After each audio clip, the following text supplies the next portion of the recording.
नमस्कार, आप देख रहे हैं एबीपी गंगा। मैं हूं स्नेहलता और एमएलसी चुनाव संपन्न हो चुके हैं। वोटिंग की कवरेज आपने लगातार देखी, लेकिन अब आपको लिए चलते हैं गोरखपुर। भारत सेवा आश्रम में सीएम योगी के संबोधन की तस्वीरें आ रही हैं। क्या कहना है उनका, सुनिए। होने के अवसर पर एक भव्य आयोजन भी आयोजित किया था। भाइयों बहनों, भारत की सनातन धर्म की परंपरा इन्हीं पूज्य संतों के आशीर्वाद से और उनके मार्गदर्शन में निरंतरता लिए हुए है। और आज हमारा सौभाग्य है कि हमें चैत्र नवरात्रि की अष्टमी तिथि पर फिर से इस आयोजन के साथ जुड़ने का अवसर प्राप्त हुआ है। भारत सेवाश्रम संघ केवल कर्मकांड पर विश्वास नहीं करता, बल्कि उसके व्यवहारिक स्वरूप पर भी पूरी मजबूती के साथ उसे अंगीकार भी करता है, उसका पालन भी करता है। और यही कारण है कि देश के असंख्य लोगों की श्रद्धा और विश्वास का पात्र यह संगठन बना है।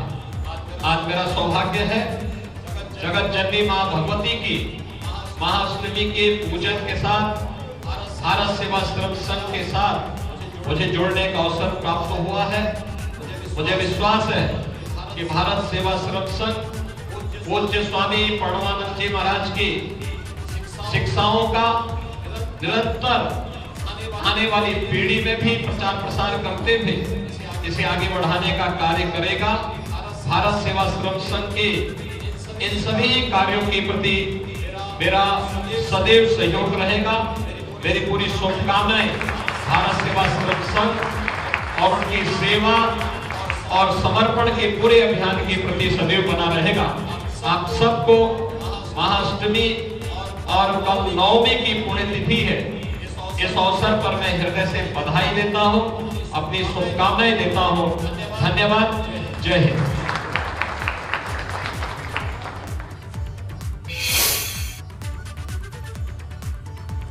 तो भारत सेवा आश्रम से सुन रहे थे आप मुख्यमंत्री योगी आदित्यनाथ को। और चलिए, आज एमएलसी चुनाव संपन्न हुए हैं। 27 सीटों के लिए वोटिंग हुई है। लगातार तस्वीरें और अपडेट क्या रही, हम दिखाएंगे।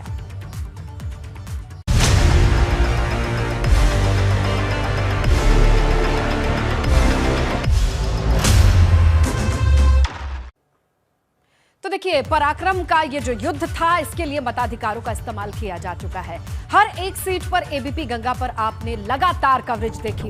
और इसी के साथ बड़ी खबर मिल रही है कि वोटिंग खत्म हो चुकी है एमएलसी चुनाव के लिए, जहां 27 सीटों के लिए मतदान संपन्न हो चुका है। सभी प्रत्याशियों की किस्मत का फैसला बैलेट बॉक्स में कैद हो चुका है। सेफ रूम तक पहुंचने की खबर और तस्वीरें लगातार आपने देखी। कुल 95 उम्मीदवारों की किस्मत का फैसला अब हो चुका है।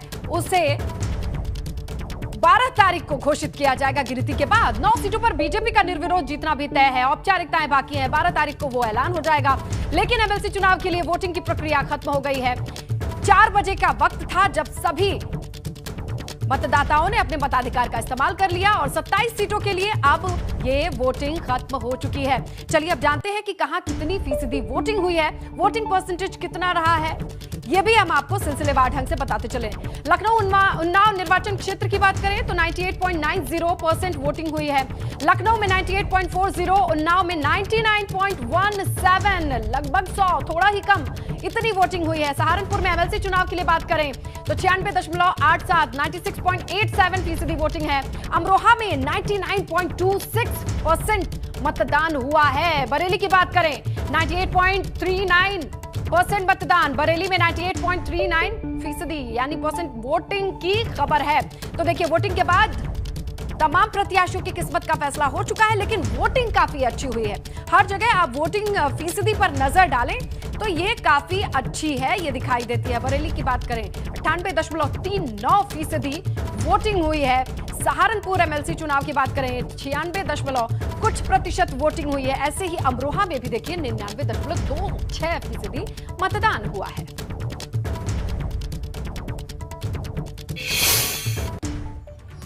अब 6 तस्वीरें आपकी टीवी स्क्रीन पर हम दिखाते हैं और आप देखेंगे कि किस तरीके से कहां-कहां जो बड़े घटनाक्रम रहे, जो दिग्गज रहे, अपने मताधिकार का इस्तेमाल करते नजर आए। मुख्यमंत्री योगी आदित्यनाथ को आप देख सकते हैं, एसपी सिंह बघेल को देख सकते हैं, शिवपाल यादव को देख सकते हैं, राम गोपाल यादव भी मताधिकार का इस्तेमाल करते नजर आए, स्मृति ईरानी दिखाई दी अपने मताधिकार का इस्तेमाल करती हुई, अब्दुल्ला आजम की भी ये तस्वीरें स्वाटांडा से। तो आज दिग्गजों ने भी अपने क्षेत्र में पहले से ही पहुंच के मतदान सुनिश्चित कर लिया था और तय वक्त पर पहुंच के किस तरीके से मतदान किया, ये तस्वीरें आपके सामने हैं। मुख्यमंत्री, केंद्रीय मंत्री और विधायक, तमाम वो बड़े नाम जिस पर निगाहें टिकी थी, वो पहले से ही अपने क्षेत्र में पहुंच गए थे और तय वक्त पर पहुंचकर बूथ पर अपने मताधिकार का इस्तेमाल करते हुए भी नजर आए। मुख्यमंत्री योगी आदित्यनाथ को आप देख सकते हैं, गोरखपुर कल ही पहुंच गए थे। एसपी सिंह बघेल को आप देख सकते हैं, विधायक सपा की ओर से सैफई में वोट डालते आपको शिवपाल यादव नजर आ रहे हैं और सैफई में राम गोपाल यादव को भी मताधिकार का इस्तेमाल करते आप देख सकते हैं। स्मृति ईरानी भी केंद्रीय मंत्री हैं, वो भी आई और स्वाटांडा से रामपुर में वोट डालते अब्दुल्ला आजम भी दिखाई दे रहे हैं।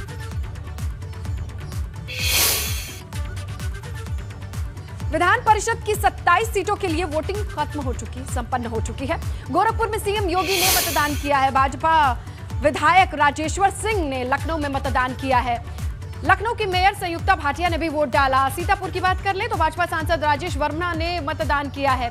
बरेली में वन एवं पर्यावरण मंत्री डॉक्टर अरुण कुमार सक्सेना ने भी मताधिकार का इस्तेमाल किया है। मुरादाबाद की बात कर ले तो भाजपा के सदर विधायक हृदय गुप्ता ने भी वोट किया है और ये तमाम तस्वीरें आपकी टीवी स्क्रीन पर। अब बात इटावा फर्रुखाबाद सीट की। इस सीट के तहत सैफई आता है, जहां आज मुलायम सिंह यादव के परिवार पर सबकी निगाहें टिकी थी। इसकी एक वजह यह है कि मुलायम सिंह यादव का मतदान करना, तो दूसरी वजह शिवपाल यादव के बयान को भी सुनना है, क्योंकि शिवपाल यादव ने इन बयानों से अखिलेश यादव से जो मतभेद की अटकलें हैं ना, उसे और हवा मिलती है।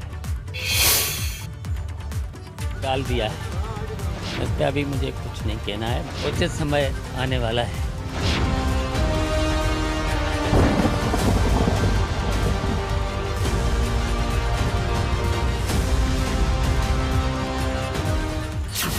विधान परिषद का चुनाव, शिवपाल ने दिखाया ताव।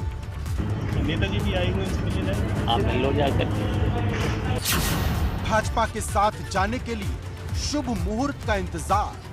तो बहुत जल्दी, मैंने कहा बहुत जल्दी उच्च समय आने वाला है, उसका इंतजार करो। शिवपाल यादव अब लौटकर न तो अखिलेश के पास जाने वाले हैं और न ही अपने बड़े भाई मुलायम के पास। जो 1% की उम्मीद बची थी, उसे उन्होंने एमएलसी चुनाव में वोट डालकर खत्म कर दी। विधान परिषद के चुनाव में शिवपाल ने किसे वोट किया, ये तो उन्होंने नहीं बताया, लेकिन किसे वोट दिया होगा ये अपनी बातों से इशारों में साफ कर दिया। बस हम जानते हैं, मैंने वोट किया है। हाँ। जीत होना निश्चित है। एसपी कितने जीत रही, बीजेपी कितना जीत रही? अब रिजल्ट आएगा तब देख लेना। शिवपाल यादव जब कैमरे पर आए, तब उनकी बातों में अखिलेश को लेकर नाराजगी दिखी। न सिर्फ अखिलेश को लेकर, वो इस बार तो मुलायम की बात पर भी उल्टा जवाब देते दिखे।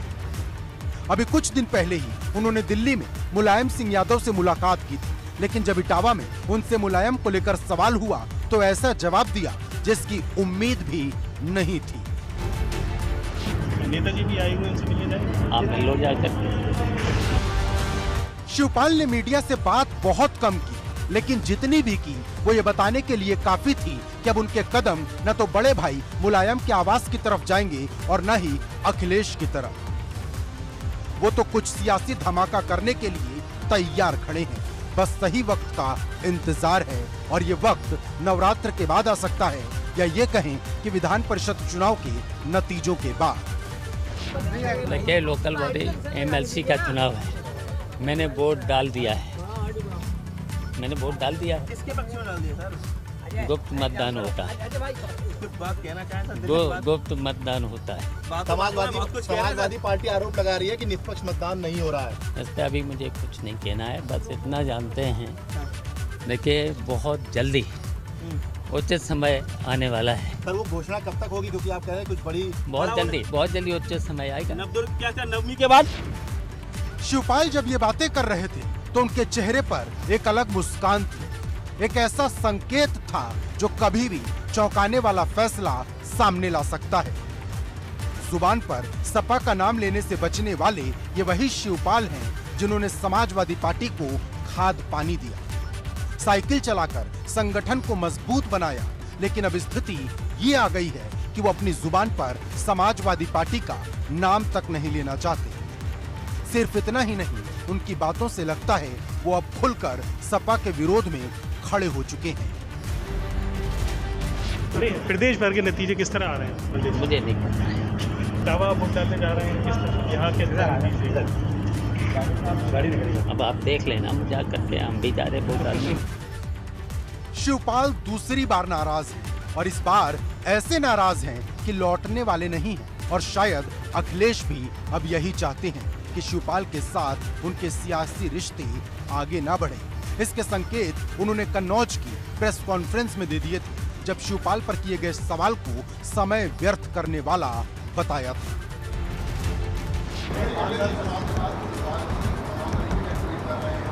उन बातों के लिए आपको समय नहीं व्यर्थ करना चाहिए।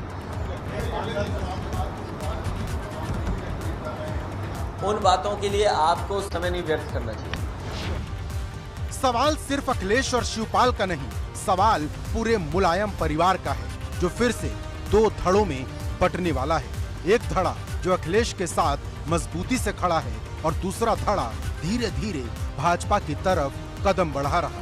इसमें अपर्णा यादव भी हैं, हरिओम यादव भी, और शायद अगला नंबर शिवपाल का है, जिसके नाम पर मुलायम परिवार के सदस्य बोलना तक नहीं चाहते।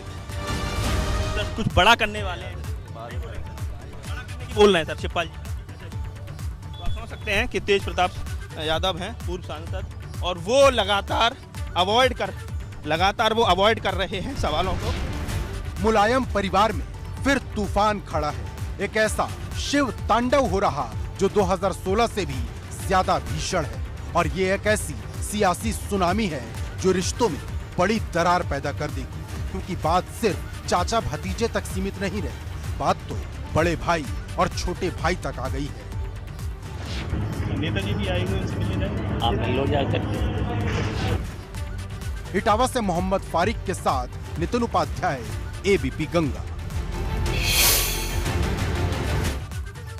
प्रतापगढ़ में जनसत्ता दल लोकतांत्रिक और सपा के बीच त्रिकोणीय मुकाबला है। यहां विधान परिषद चुनाव में मतदान करने पहुंचे कुंडा के विधायक और जनसत्ता पार्टी लोकतांत्रिक के अध्यक्ष राजा भैया ने अपनी पार्टी की जीत का दावा किया। यहां से राजा भैया की पार्टी से उन्हीं के करीबी अक्षय प्रताप सिंह उम्मीदवार के तौर पर सामने हैं। सबसे पहले सुनाते हैं कि राजा भैया ने एबीपी गंगा से एक्सक्लूसिव बातचीत में क्या कहा। इस वक्त मेरे साथ कुंडा के विधायक और जनसत्ता पार्टी के राष्ट्रीय अध्यक्ष रघुराज प्रताप सिंह और राजा भैया मेरे साथ हैं। सबसे पहला सवाल आपसे राजा भैया यही है कि लगातार 4 बार तो आप निर्विरोध बनवाते आए हैं अक्षय प्रताप सिंह को एमएलसी, लेकिन इस बार बीजेपी ने अपना उम्मीदवार खड़ा कर दिया, चुनौती है? पूरे जिले के सारी विधानसभा, सारे ब्लॉक के पंचायत प्रतिनिधियों का पूरा आशीर्वाद है और हम लोग अकेले 85% से अधिक वोट लेकर के विजयी हो रहे हैं। बीजेपी के सांसद प्रतापगढ़ से संगम लाल गुप्ता, उनका कहना है कि पहले आप 1 लाख वोट से जीतते आते थे, लेकिन इस बार सिर्फ 29,000 से जीते हैं। तो ये कहीं ना कहीं स्पष्टता दिखा रहा है कि आपका जो प्रभाव वो कम हो रहा है। नहीं, कोई दिक्कत नहीं है, फिर सही हो जाएगा सब कुछ। हमको पता नहीं कि सांसद जी ने ऐसा कहा या नहीं कहा। नहीं, मुझसे ही कहा, मैं अभी उन्हीं से उनके पास ही आ रहा हूँ। कोई बात नहीं, जनता का प्रसाद है, जनता का आशीर्वाद है। जिस लायक समझा उन्होंने आशीर्वाद दिया। हमारी सेवा जारी रहेगी। तो आप क्या इसके बाद आपकी क्या चुनौती रहेगी? अगर 12 तारीख को आप जीतते हैं तो क्या आगे? इसके बाद जनसेवा का अभियान शुरू होगा।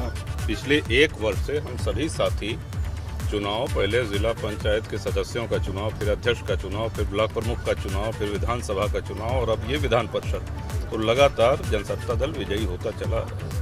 तो अब सेवा का समय। समाजवादी पार्टी के भी उम्मीदवार इस बार यहाँ से खड़े हुए हैं। हर बार समाजवादी पार्टी का समर्थन कहीं ना कहीं आपको मिलता था।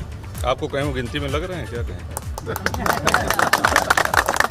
कहीं गिनती में दिख रहे हैं। प्रत्याशी खड़ा होने तो कोई भी खड़ा हो जाए, लोकतंत्र है, जिसने चाहा उसने नामांकन कर दिया, लेकिन वजूद क्या है इस पे जाइए ना। आप तो प्रतापगढ़ के रहने वाले भी हैं। शुक्रिया हमसे बातचीत करने के लिए। ये रघुराज प्रताप सिंह राजा भैया हैं जो कि कह रहे हैं कि समाजवादी पार्टी का कोई वजूद नहीं है। एक बार फिर से यहाँ से ये चुनाव जीत कर दिखाएंगे। जब 12 तारीख को नतीजे आएंगे तो अक्षय प्रताप सिंह फिर से यहाँ पे विजयी होंगे। सुल्तानपुर अमेठी सीट से विधान परिषद चुनाव में स्थानीय सांसद स्मृति ईरानी ने वोट डाला। गौरीगंज ब्लॉक में बने बूथ में केंद्रीय मंत्री ने वोटिंग की। स्मृति ईरानी ने इस मौके पर विरोधी दलों पर तंज भी किया। उन्होंने भाजपा की जीत के दावे किए। यहां से शैलेंद्र प्रताप सिंह बीजेपी के उम्मीदवार हैं। सपा की तरफ से शिल्पा प्रजापति मैदान में है। केंद्रीय मंत्री स्मृति ईरानी से भी बातचीत हुई है। एबीपी गंगा संवाददाता विवेक त्रिपाठी के। मेरा सौभाग्य है कि आज अमेठी के इतिहास में पहली बार एक सांसद ने एमएलसी के चुनाव में वोट डाला। वो सांसद जनता और संगठन के आशीर्वाद से मैं बनी, ये मेरे लिए बहुत ही आनंद का विषय है। आज अष्टमी के शुभ अवसर पर आप सभी के चैनल्स के जितने भी दर्शक हैं उनको, उनके परिवारों को बहुत बहुत अष्टमी की शुभकामनाएं। माँ की कृपा सदैव परिवारों पर बनी रहे, बच्चों को अच्छी शिक्षा संस्कार मिले, परिवार स्वस्थ रहे, ऐसी मनोकामना करती हूँ। धन्यवाद। आज अष्टमी भी है। माता जी से कह रही थी कि हमारे उपवास के लिए कुछ करें, क्या कह रही थी? मैंने कहा आज माता जी जो भोजन मुझे खाने को कह रही हैं वो खा नहीं पाऊंगी क्योंकि मेरा उपवास टूटेगा 9वें दिन।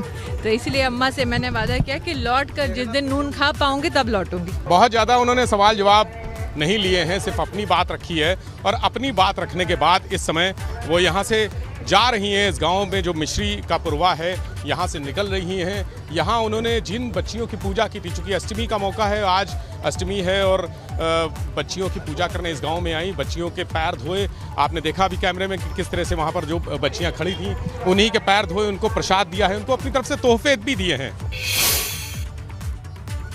अब हम आपको भाजपा सांसद रवि किशन की ऐसी तस्वीर दिखाते हैं जिसमें वो दौड़ते हुए वोटिंग के लिए पहुंच रहे हैं। दरअसल मतदान के बाद रवि किशन को फ्लाइट पकड़नी थी। ऐसे में उन्होंने दौड़ते हुए मतदान किया, फिर वो एयरपोर्ट के लिए रवाना हो गए।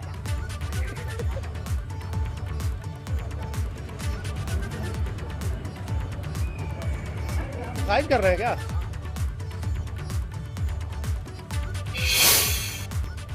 इसी बीच बड़ी खबर मिल रही है। शिवपाल यादव ने ट्विटर पर अपना कवर पेज बदल दिया है। कवर पेज पर शिवपाल यादव ने बड़े सियासी बदलाव के संकेत दिए हैं। शिवपाल यादव ने कवर पेज पर लिखा है, तैयार हैं हम। ये देखिए शिवपाल यादव का ऑफिशियल ट्विटर हैंडल, जिस पर उनके कवर पेज को आप देख सकते हैं। नए कलेवर के साथ इस पर लिखा है तैयार हम। इसके क्या मायने हैं? लगातार संकेत दिए जा रहे हैं शिवपाल यादव लगातार। अगर उनके बयानों को आप ट्रैक करें तो आपको पता चलेगा कि कई दिनों से उनका बोलना और ना बोलना कई तरीके के इशारा करता है और इन्हीं इशारों को ट्रैक करेंगे। ब्यूरो चीफ वीरेश पांडे हमारे साथ जुड़ चुके हैं, उनसे ही समझेंगे कि क्या मायने हैं ट्विटर पेज के इस कवर को बदलने का। जी वीरेश। देखिए, है तैयार हम, क्या तैयार है, किस बात के लिए तैयार है? 2022 खत्म हो चुका, 2024 में भी बहुत समय है, तो किस बात के लिए तैयार है? एबीपी गंगा ने जो खबर बताई थी आज से 10 दिन पहले दर्शकों को, और ये सोर्सेस के आधार पर खबर थी और बहुत पुख्ता खबर थी। पुख्ता खबर इस लिहाज से थी कि शिवपाल यादव का मन भर चुका है। जी हाँ, भर चुका है अपने कुनबे से, भर चुका है अपने भाई से, भर चुका है अपने भतीजे से, भर चुका है अपने घर वालों से। और उन्होंने कहा कि हम तैयार हैं। इस बात का ऐलान, इस बात की घोषणा, इस बात की वजन एबीपी गंगा ने सबसे पहले दर्शकों को बताया था कि सपा बसपा का गठबंधन अब टूट जाएगा, बचेगा नहीं, क्योंकि शिवपाल यादव ने तय कर रखा है। और आज ही एक्सक्लूसिव हमारे संवाददाता फारिक ने जब पूछा मुलायम सिंह यादव से आपकी मुलाकात हुई, तो शिवपाल यादव ने पहली बार, मैं पहली बार कह रहा हूँ, दर्शकों को भी याद नहीं होगा, समीक्षकों को याद नहीं होगा, सपाइयों को याद नहीं होगा, प्रसपाइयों को याद नहीं होगा, शिवपालवादियों को याद नहीं होगा, मुलायमवादियों को याद नहीं होगा, भैयावादियों को याद नहीं होगा, अखिलेशवादियों को याद नहीं होगा कि कभी मुलायम सिंह के नाम पर शिवपाल यादव ने कहा हो कि जाकर आप ही मिल लीजिए। उन्होंने कहा जाकर आप ही मिल लीजिए। ये कोई छोटा मोटा बयान नहीं है। जो भगवान से ज्यादा अपने बड़े भाई और अपने संरक्षक, अपने पिता तुल्य बड़े भाई मुलायम सिंह यादव के प्रति श्रद्धा का भाव रखने वाला छोटा भाई आखिर इस मुकाम तक आ गया, जो कह रहा है एक ओपन फोरम पर, एक टेलीविजन चैनल के ऑनलाइन रिकॉर्ड में कह रहा है एक संवाददाता से कि जाकर आप भी मिल लीजिए।